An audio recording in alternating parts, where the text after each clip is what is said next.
Long ago, on a hillside near Bethlehem, sat a very young shepherd, playing a gay, happy tune on his little wooden pipe.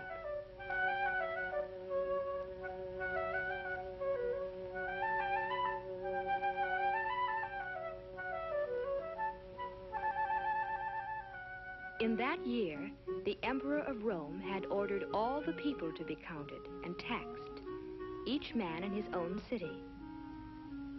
And so the highways were soon filled with travelers, returning to the towns where they had been born. On the road were a carpenter called Joseph and his wife, Mary.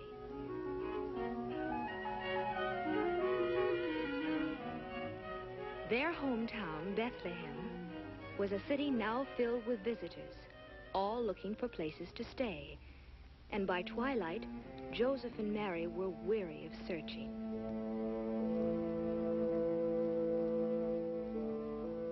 They had tried to find shelter for the night, and while people with plenty of money to offer were taken care of, Joseph and Mary were always turned away.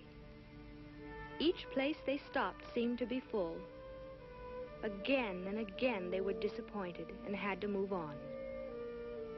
When they came to the owner of one of the last inns, they were told that it too was full. But then the innkeeper remembered an old barn in back of his place of lodging. It was not much of a place, but Joseph and Mary were welcome to use it.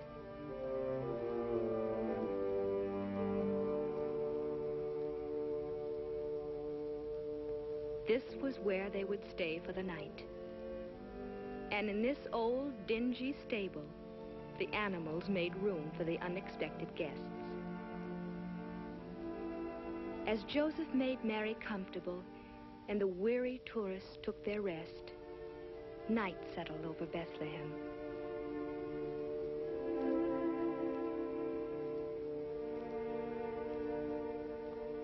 And in the stillness of that holy night, the little town waited silently for the wondrous gift that was to be given. In the sky that night, in the sky above the sleeping city, a strange new star appeared, the Star of Bethlehem, telling of the birth of a great new king to be cradled in a manger.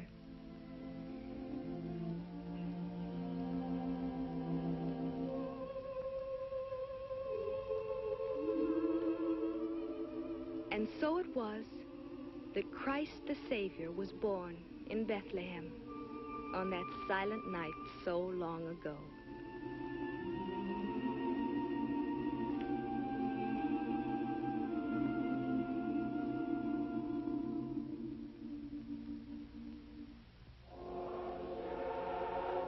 Nearby in the countryside, the shepherds were watching by their fires. Then, with the star, appeared a light, bright with the glory of angels, angels who sang to them of the birth of a king in a manger in Bethlehem.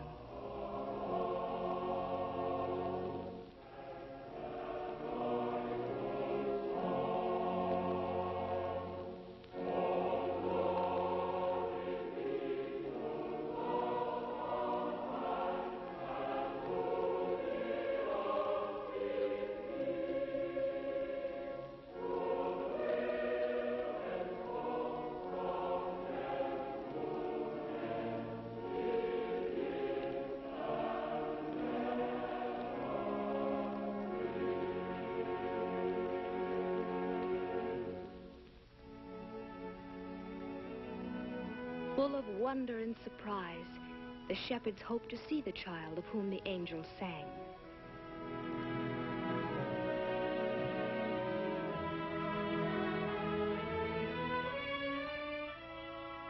They gathered their sheep together and started toward the town. From the hilltop, they could see the star, and beneath it, they knew they would find the stable whose manger held the heavenly king. On they came, and the first to arrive was the very young shepherd playing his pipe. As he saw the baby with Mary and Joseph, he came close to the manger. Before the holy child, the shepherds all knelt and offered to him the beloved pipe, a sheepskin cap, and a little lamb.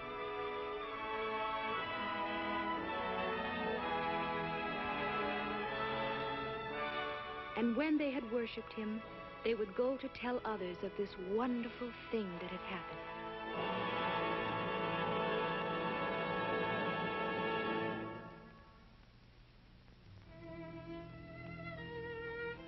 Far to the east, there were others who saw the star.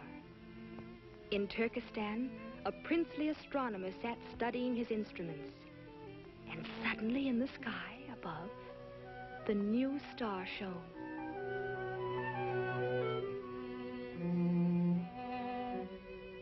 In India, a king watched from the balcony of his marble-columned palace as the star grew larger and larger.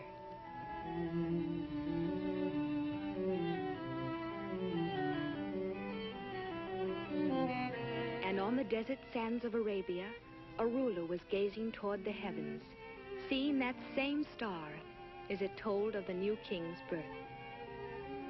To them all, it meant that a king had been sent from God, a king they would worship. Each one set out to follow the star and to bring to the child a gift of love. The astronomer boarded his ship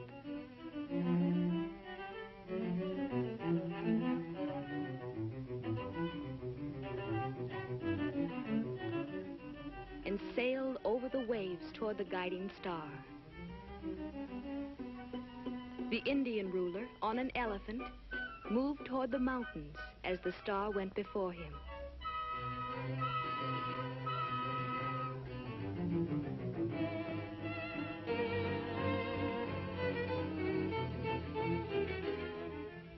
And from Arabia, across the desert, came the third king on a camel. It was a long journey and a hard one for all of them. But as they followed the star, each came nearer to the land of Israel, where Herod ruled.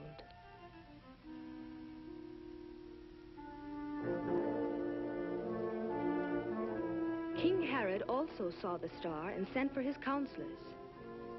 To Herod's advisors, the star fulfilled a prophecy that a king should be born in Bethlehem, in the land of Judah. And while the eastern kings continued their journey toward Jerusalem, Herod was disturbed by this unwelcome news.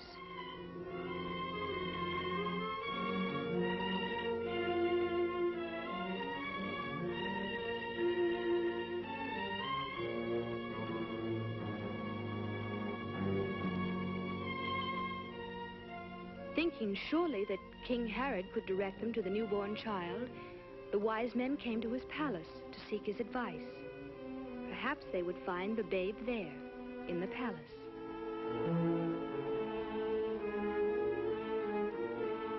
Herod sent them to Bethlehem, saying, "When you have found the child, tell me that I may worship him also."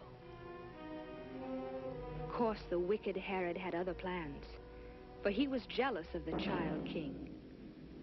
But the wise men, who would be warned by God, were to return home another way. And so once more the kings from the east took their gifts and followed the guiding star.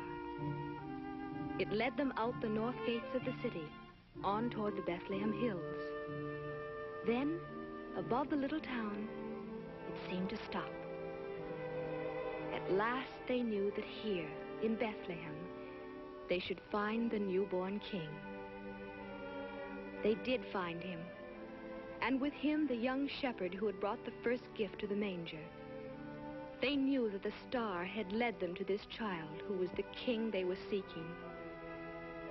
The wise men went into the Holy Family and offered their gifts to the infant Jesus. Filled with awe and wonder, they knelt before him and put at his feet a crown of gold,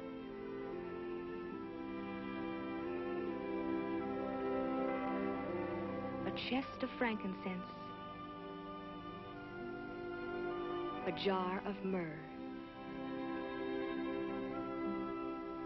And they worshipped him, the child of the line of David, the Son of God, the King to be called Emmanuel.